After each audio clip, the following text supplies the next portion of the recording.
Welcome to the Ask Brian podcast radio show, where you'll hear from some of the most successful founders and CEOs of businesses and startups, sharing their best advice for success and even some stories on how their mistakes actually make them even more successful.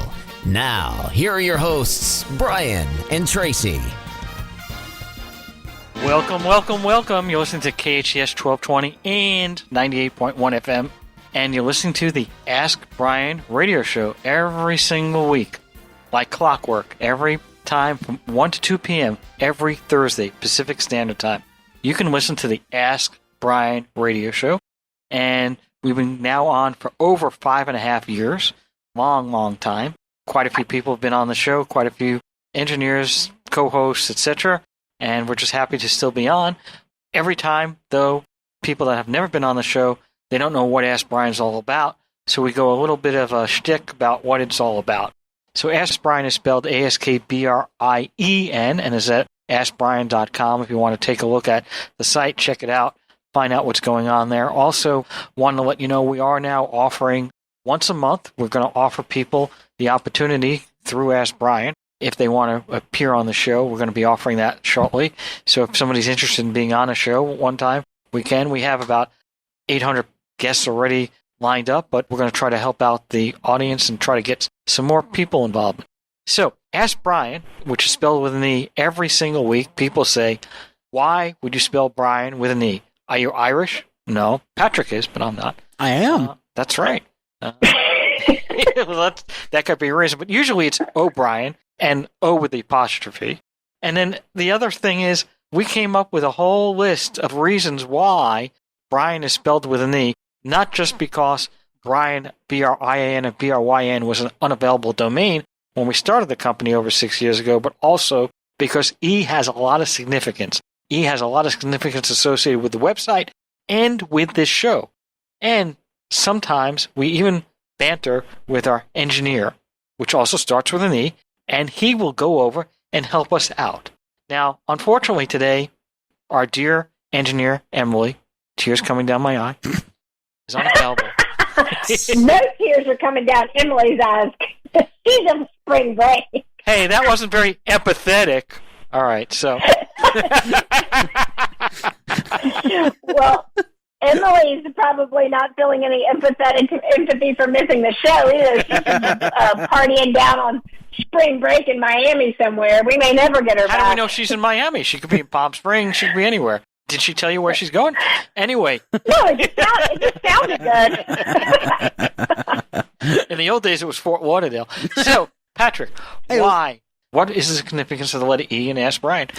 Well, the E stands for a lot of, words and themes kind of that, make up the Ask Brian show. One of them was, of course, engineer, because that'd be me / Emily / even Carlos. And slash automated system. That is AI. That doesn't start with an E at all, so no. It starts with automated. Well, that's what we're going to have pretty soon. You know that. I've been saying that for 2 years. Well, eventually, if you repeat something enough, it'll happen. Enough already with a capital E. Enough. Agreed. That starts with an A, though. But you're doing a lot of agreed. Agreed. AI. Oh, boy. The other E was also Emily, but Emily's not here, so wah, sorry. Wah, don't you have a button there? Wah, wah, wah. I am a living sound effect. I can do it. Outside of that, their E is also for, empathy. You said empathy, as in, What does that mean? Empathy, putting yourself in someone else's shoes. Yes, but we already went over that. You wear size 16, I wear size 8. I'm actually 13, but thank you. I don't think you could fit in my shoes. Probably not, but hey, at least we tried. That's the thing. All right, well, we'll see. Outside of that, there is education's one of the new ones, because we're very educated on the Ask Brian show. We like to educate people as well. What does that mean? Well, to educate, to teach people new things.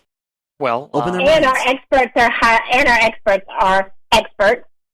Experts are highly educated and provide good education to our listeners. Ayo, don't use expert and expert. That's like defining a word in the same word. Well, education is education. I said expert, and I reiterated that expert started with an E. I didn't purposefully use it redundantly like a duplicate typo or something.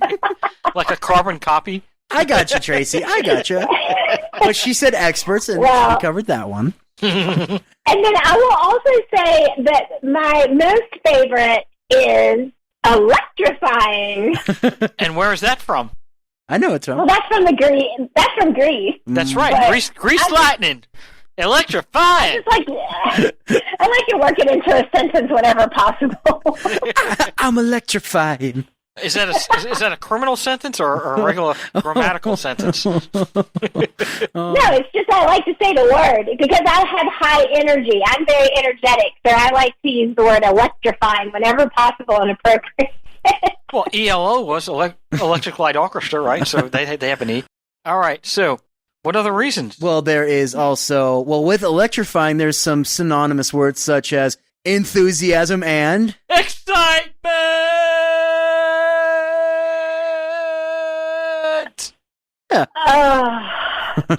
That's an O. That's not an E. That's an O, not And an E. then there's also experience. And we have a lot of experience. We very much do. We very much do. Anything else? And let's see. We got enthusiasm, excitement, experience, empathy, experts. Patty's, I think I'm running out of experience of doing this. He's just like, haven't I given you enough already? I got nothing. It's been Well, rusty. Wait, hold on. Oh, energy, Carlos. Carlos with the slam dunk. He alley-ooped a slam dunk. He Thank you, slammed Carlos. You. Patrick's was Okay. slammed. No offense, Carlos, but I already said energetic. Just saying. I mean, whatever. I'm not showing a lot of empathy. And that was our Esteemed owner. manager. She says that I wasn't screaming enough. Maybe I should. She said I wasn't Maybe I screaming should have been a little bit more empathetic. and maybe I need to, go back to the Sam Kinsian, the screamer profile. So anyway, without any further ado, Patrick. ADIEU. And why do I like that word? Because every single letter minus the D is a vowel. Exactly. Oh, Patty. Like Poor a train. Patty. I know you like it when I say it like that too, Tracy. Like I know a train you do. station. It's just like, I'm so sad that I have Defeated. Sad is with an S, not an E. Anyway, and not even sadistic. Anyway, I don't know why that word came out. But here we are. We have a guest, and he's like going, what did I get myself into? I'm going to have a conversation with Tracy. But anyway, we're back. We're live, and we have a very, very good guest. So first of all, Tracy, why don't you introduce him since you've known him for a long time? Yeah, thank you for that curveball. Okay, so I'm going to throw the curveball back to Jay. So, hey, Jay, welcome to our show. Will you take an opportunity to introduce yourself and tell us all about where you are in your entrepreneur journey? Take that, Peter. And is it Jay or Elijah? Go ahead. It is J.E. Sometimes people call me J.E. But definitely thrilled to be here, and I have known Tracy for maybe 365 days? Yeah, a long time. I thought it was years, but go ahead. We go way back. We go way back. But you guys are in luck because I'm actually part Irish. Oh, wow. My great-grandfather, he was Irish. My grandmother was English, so I think I'm Irish. So. Wow. That could be interesting. Cause I like it. With Northern Ireland and England, let's not go political here, but that could be an interesting conversation. Go ahead. Definitely straddle those two worlds. I'm also a lawyer based out in California, so Sad to hear, but who knows? I'm actually shocked and a little bit nervous to hear there might be another lawyer on the line. I've never done an interview or anything like that with another lawyer, so this will be a new one. Just a new experience. Yeah, think of it as A opposing new counsel. experience. Opposing Love counsel, that. So, your background, have you done anything besides law prior to your current entrepreneurial endeavor? Not really before. I went straight into law school, but if anything, media has kind of been my very serious hobby. I love filmmaking even in school. And then my wife and I, after I quit my corporate job, went and toured the country filming a documentary on mental health. And I can't find an E in there, but we explored the country together and got a whole bunch of amazing experiences from people, testimonies. Changed my life. So I'm happy to talk about even that and how that changed the way I practice law. Well, before we go any further, the word mental and health both have E's in them. It's Mental, and it's health, Health. But that's just the lawyer. Oh, good Lord. That's the lawyer in me. No one cares. He said don't start with E. There were no E's. I said no E's.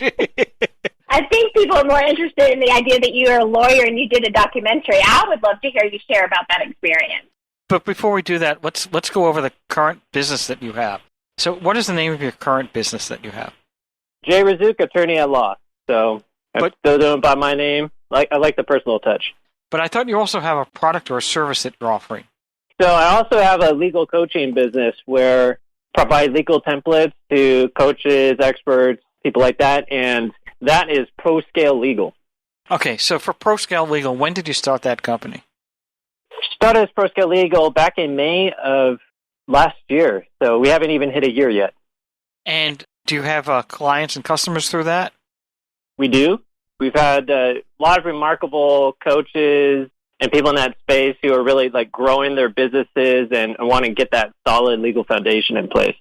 And is this an online business or outside online? Do it all online. I love the new brave world of the internet. So explain to me how this works. So somebody sees an ad for the company, all right, and they're a coach or they're a consultant, and so they call you or contact you, and then what types of products and services are you offering them? So we have a legal template package where, think of the core agreements that you're going to use in your day-to-day business as a coach or service provider. An agreement for your clients, an agreement you would use with your independent contractors, affiliate agreements, communications if you're going to email somebody, to resolve a dispute, help understanding intellectual property, what's your trademark, how do you get that, things of that nature. Basically, the package that you would need. Because I find, even as an attorney, I'm dealing 80% of the time with the same things, and it doesn't make sense for everybody paying me hourly to do that sort of thing. So I really love what coaching can bring, where I can take the one-to-many model and deliver a better quality product. I could spend, and I did, I put in over 150 hours just in my client agreement. Nobody would ever pay me $40,000 to draft an agreement that's that good. And then you'll just keep expanding more and more for people. I really become a big believer in templates, and I think this is the future for law. This is really going to be the direction where maybe you have someone who's providing your template, and then you have that attorney who sort of tailors the suit to fit you the rest of the way. So I don't want to put you on the spot, but I do because I'm a lawyer. So how do you make these agreements not part of your legal practice? In other words, how are people buying this product? Because once you tailor to somebody, that's the practice of law. So how do you get around that? Oh, that's the thing is I can't do that last bit of tailoring. So I can become we can't normally say attorneys are expert, but, I could devote a lot of experience to really get to know an industry like coaching and get to understand their needs and then create a template that should fit their purposes fairly well. And then, I could put it within the template. In this situation, maybe you want to consider this. In that situation, maybe you want to consider this alternative language. And then they would work with the attorney to sort of finalize the last bit of it. And most attorneys, let's say, might not know the health space. And then if you're someone or coaching space, then they might be, for example, in Kentucky or these other states, it's really hard to find business lawyers, period. And so even having that template would help that lawyer help the client get to the last bit of the mile and finish that template. So why can't people go to... So there's two things I'm looking at. One is there's companies like U.S. Legal Forms and companies like that where people can buy legal forms off the internet. Why can't people... What's the difference between you and them? A bit more touch, interaction, not one-on-one advice, but they can ask questions. We can provide general information. We have free speech in America. We're protected by the First Amendment. We can provide information to people. Courts use, for example, the analogy of tour guide. You can't regulate a tour guide to prevent a tour guide from pointing out, oh, see, this is that building over there. Let me tell you the history of this one over here. So it's sort of the same concept. So I can give information to people. And as I mentioned, 80% of the time, normally people just need the same information. It doesn't make sense for them to be paying that hourly. And the Supreme Court has upheld templates and saying this is not the practice of law. So if I'm a business owner and I'm trying to save money, what's to stop me from going to either Google, okay, is one option, or two, going to a website like, I don't know, I guess I go to Google.com, right, and I see the bottom they have legal terms, and so I need to get terms of service. Why can't I just copy that and just use that as my template? The problem with those is that they're really targeted just to the masses, like anybody and everybody, and especially people at lower price points. And so if you're just starting off, you can't afford an attorney, like the DIY side, I mean, that's the best you could do. And when I have looked at the templates from like Rocket Lawyer, LegalZoom, to these places, they're decent. Like, for what they are, I'm generally impressed. But there's this extra component that's missing. And what happens is LegalZoom will hand, and these other companies will hand a bunch of instructions. And again, they could be really well-written instructions, and it's not their fault, but the people who purchase don't read them. It's just human nature. Nobody wants to sit there and read all of that. So this is where coaching comes in. And coaching is really about motivation and connection, support, and to encourage people then to really, okay, let's take action. Let's get this done. What do you need to get this breakthrough and get to the point you want to be at? And that's also something that even lawyers tend not to engage in when they're helping their clients. They're being paid hourly. The client just wants a document. Here, gone, boom, they're done. And they don't want to get the extra information that'll help them really understand it and apply it and use it. So what business model are you using? Are you using pay per document? Are you using a subscription model? What's your model? There's different options. One could be purchase the document itself on a one-on-one, or we sort of package them. Like the client agreement, we have the client agreement, refund policy, and a bunch of other things all in one option. Or you can subscribe to a whole package that will have all the templates. Right now we're offering it on a lifetime membership basis. And plus, you could get join a mastermind where we will then provide the extra interactions, group coaching, inspiration, updates, things like that. So explain to me what a mastermind is. Mastermind is, people use that term very loosely often, but it's this idea of very motivated people coming together, networking, working together to better themselves and their businesses. Okay. And how often do you have these masterminds? Just getting this one up and running. So that one is to be determined. Depending on the flexibility of the people. Yeah. What's the frequency you expect in the next 12 months or next couple of years on having masterminds? I expect it to meet once a month because I'm targeting people who are really busy, like the people at the 7-figure range of their businesses. And so they're really busy. They don't want to spend a lot of time. So I want to be lots of value, like 1 block of hour, 1 hour a day of the month. So if that makes sense. So we're going to be flexible. That's the thing about coaching is you don't want to just say, this is the way we're going to do it. You want to listen to your clients and continually adapt it to best fit their needs. And Tracy, you had some questions, so you can go. Yes, so curious about the documentary, but one of the things that I happen to know because we have had the opportunity to meet each other and get to know each other around your professional services and what you're doing with coaches and consultants, and is that this really is a mission-driven business for you, right? Especially the ProSCALE Legal is really a mission-driven business for you, and one of the things that I've enjoyed about getting to know you is that you are really a mission-centered, purpose-centered attorney, which, quite honestly, a lot of people would consider to be an oxymoron. So I wanted you to share about your journey to your heart-centered approach to attorney work with your client. Sure. Wow, that's a great question. It definitely has been a journey, and it began back when I was what I call the corporate job. I was working at a boutique law firm, and we would, on behalf of shareholders, come in and try to fix the mega corporations. I mean, you think of the biggest people in the Fortune 500, even Fortune 10. When a scandal would break out, you read about it in Wall Street Journal, billions of dollars lost at a company. We would try to come in, try to hold those people accountable, and then all the officers, directors accountable, and then try to fix the company, put in changes that would prevent that from occurring. And, I liked the work, what we were doing, but I came to realize just how ridiculously expensive and slow and inefficient our legal system is. And our legal system is the way it is to have a lot of fairness, but at the end of the day, usually the only winner is the lawyers. And I had a big problem with that. And so I committed to really become that lawyer that would keep clients out of court.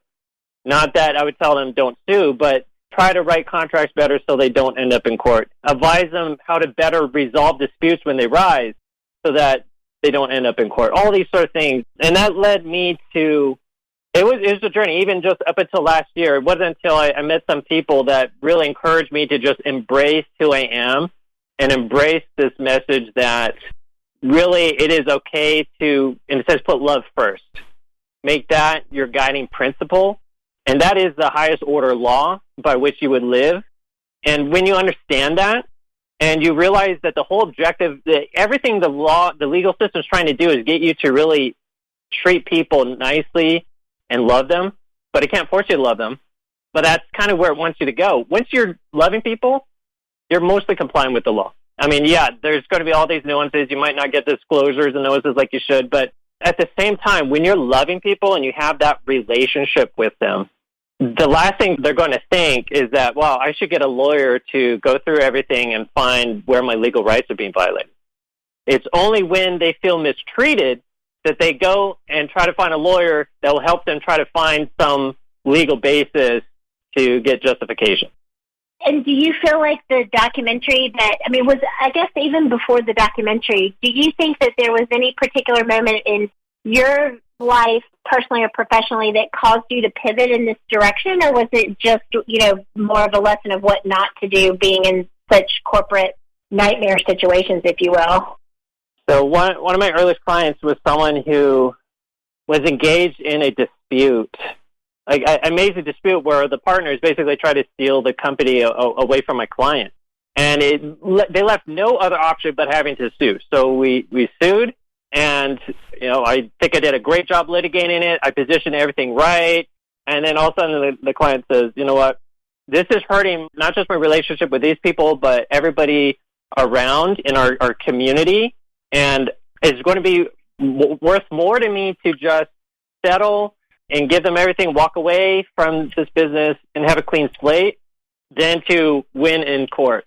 And this actually ended up being, I think, one of the wisest things I've ever seen anybody do. And the outcome of this has been very favorable for this client. And it seems like relationships end up being restored. And, they're making more money than ever before.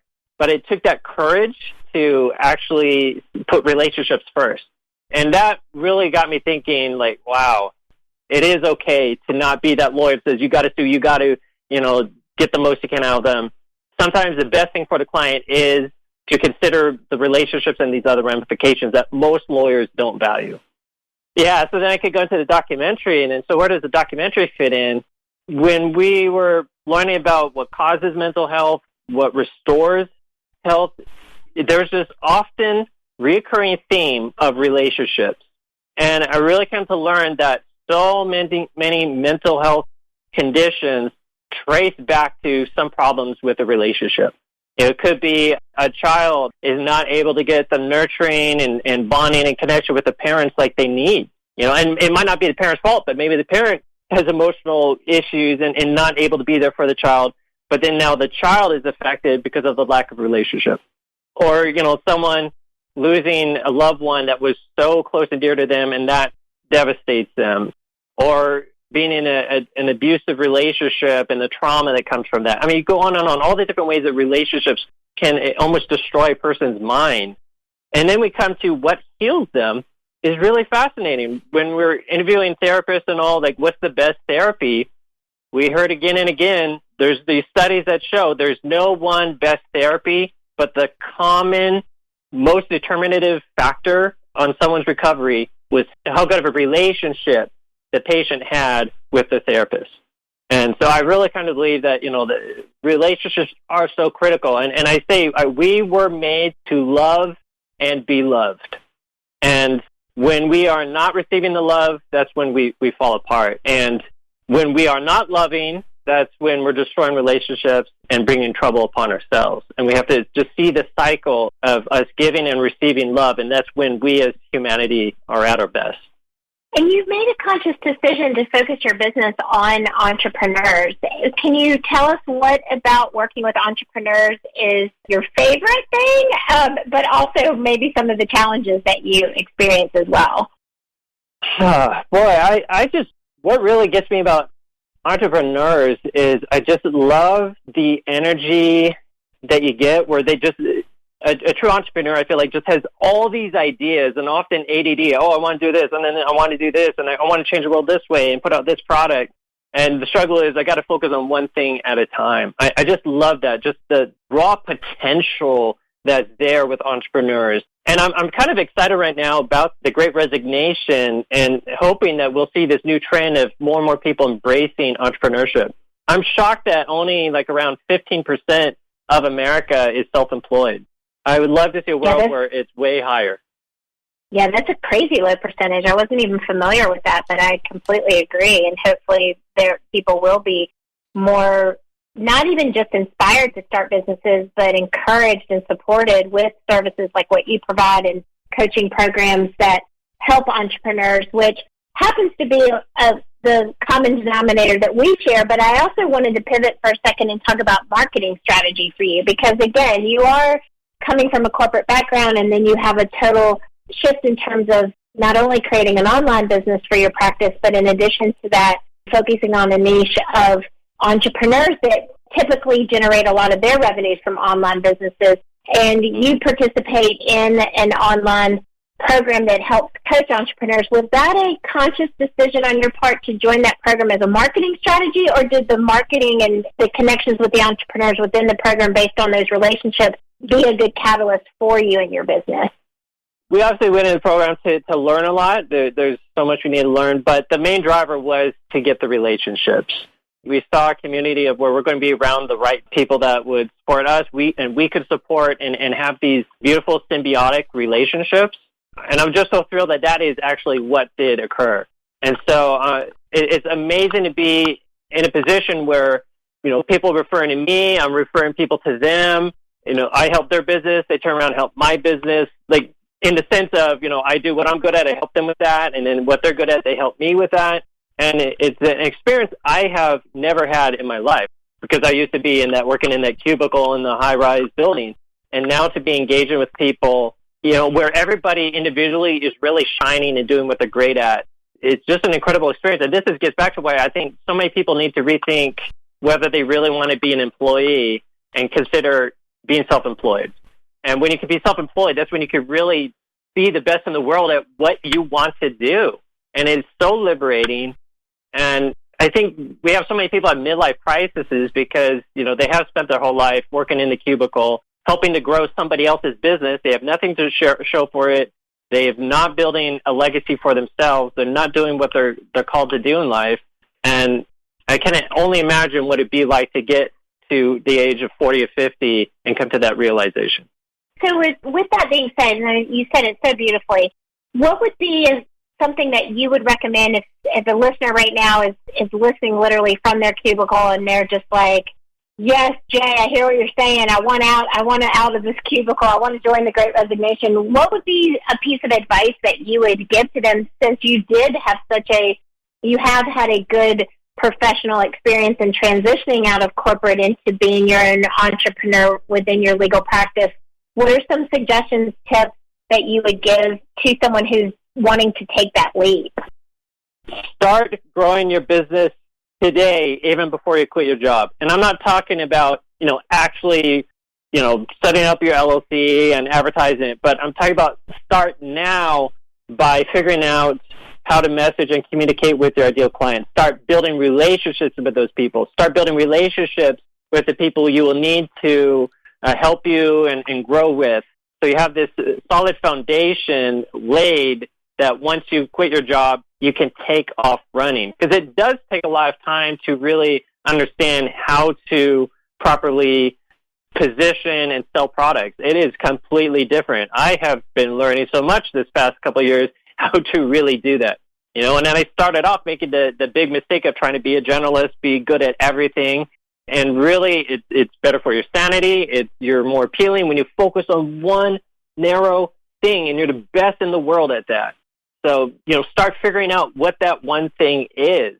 And so don't be in a rush, but rather than coming home, turning on the TV, and becoming a zombie for the next 2 or 3 hours, invest the extra time you have to start building these skills, building your network, and preparing for the day when you will step out on your own. That is such great advice. So you mentioned that you had struggled, or maybe struggled, you didn't use the word, but challenged by really honing and defining the messaging. That's actually something that we had a brief opportunity to talk about off the mic yesterday. Can you share in more detail, even funny, I think, didn't you mention that your father was actually a marketing professional? Tell us a little bit about how maybe you feel like the apple maybe didn't fall so far from the tree, and some of the challenges that you found in creating the messaging for your new brand. Yeah, I mean, I definitely never imagined I would be kind of a marketer. I never imagined that. That was my dad's thing. My dad was professor of marketing and consulting in marketing. I mean, he was great at that. I learned lots of things. But now starting my business, I think any business, just about anybody now needs to have these basic skills of selling and marketing. If people can't find you, if they don't know you exist, if they don't understand what you do, you're going to have a big gap between the people that are out there want what you do and yourself. And it's bridging that gap, helping people find you and understand you is what really the marketing and selling is about.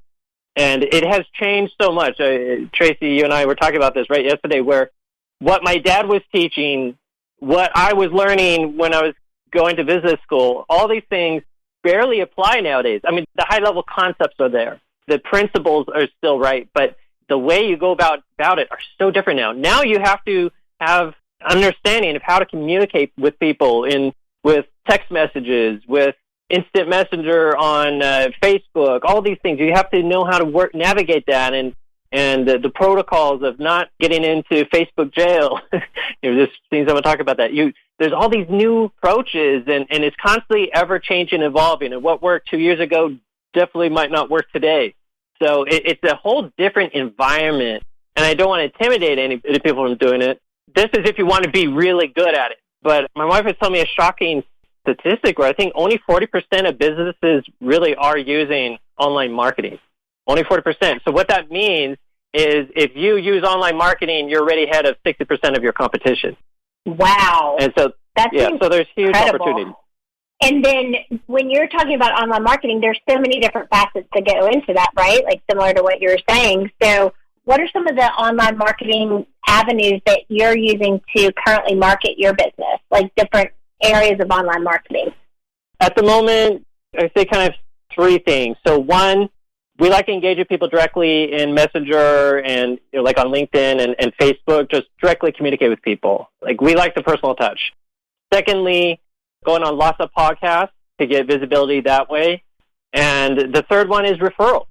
Like people who we have made relationships with, sending people our way. And so far that has been the foundation we've been able to build our business. And soon we hope to venture into the online ads. So you've got this business model.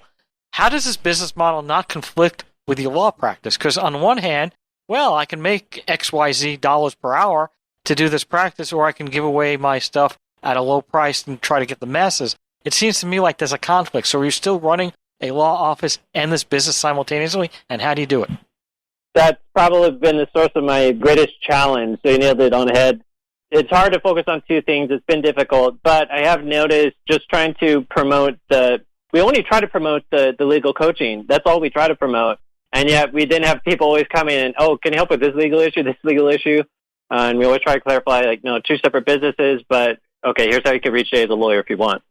So that has really helped grow the legal business. And I think there will always be a need for legal services, and I don't plan to kill that side off. Hopefully we'll be able to keep hiring more people and grow the team so that there's always a need for the one-on-one tailored services, but I think everybody will need to be supported also by legal coaching. I think would be the ideal legal situation for everybody. And is it mostly legal coaching that you're referring to, or do you do besides that? Like, is there anything besides legal coaching that you do? I mean, how do people find out, hey, I need that template? You know, that's the thing to me, right? I don't know what I don't know. So I would know that I need to have a privacy policy on my website. That's where legal coaching comes in. It really is that education process, inspiration, all these things which most lawyers aren't able to engage in because they're trying to focus on the hourly billing or just, you know, helping one client at a time. So I just love it. I've come completely all in on this to understand the benefits for everyone with the legal coaching. So what are some of the biggest, you know, maybe the 3 biggest mistakes that entrepreneurs make when it comes to legal issues? Mistake number 1, and this is a big one, and this is everybody is often, like 90% of the time I look at contracts even, they have what I call the identity crisis, and they get the wrong parties in the contract. Like if you have an LLC, you sign as yourself. Like that's a big no-no. You have the LLC so that you are not going to be personally liable and on the hook. And so many people get that wrong, don't know how to sign a contract as an officer, let's say, of the LLC or an officer of the company rather than as an individual. Or they might say or sign as owner. And again, the point to have your LLC is so that you are not on the hook as an owner. You want just the LLC to sign, and you're doing it as the officer. So that's a major mistake. And similar to this is when you're acting, when you're doing stuff as your business, you need to make sure you are actually doing it as your business. And even with trademarks, I see all the time where people file trademarks and they do it as themselves individually, and don't file it in the name of their business that's actually using the trademark. And that could lead to problems, potentially loss of the trademark registration. So it's important to make sure to have these identities straight. And this just, again, it's most of the problems I see is this. And if I just add the last, maybe the third problem would be dealing with the wrong people. Just period. You can have the best contract in the world, but if you're dealing with the wrong person, it's over. And it's so interestingly, most of the people who give my clients the hardest times almost always end up being someone with a personality disorder, or seems to be. So how can people get in touch? You've given us so much great wisdom today. We thank you so much for being on the show. How can people get in touch with you? How can they participate in your program?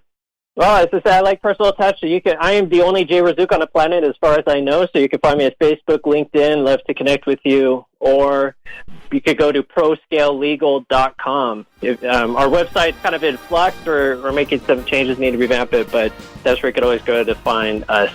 Well, thank you very much. Listen to KHS 1220, 98.1 FM. Thank you for tuning in to the Ask Brian radio show. You can listen to us every Thursday on KTHS AM 1220 and FM 98.1 or via Facebook Live or anytime wherever you listen to your podcasts. Visit AskBrian.com to join the conversation and ask us your business questions, and we'll answer them on our next episode. That's AskBrien.com.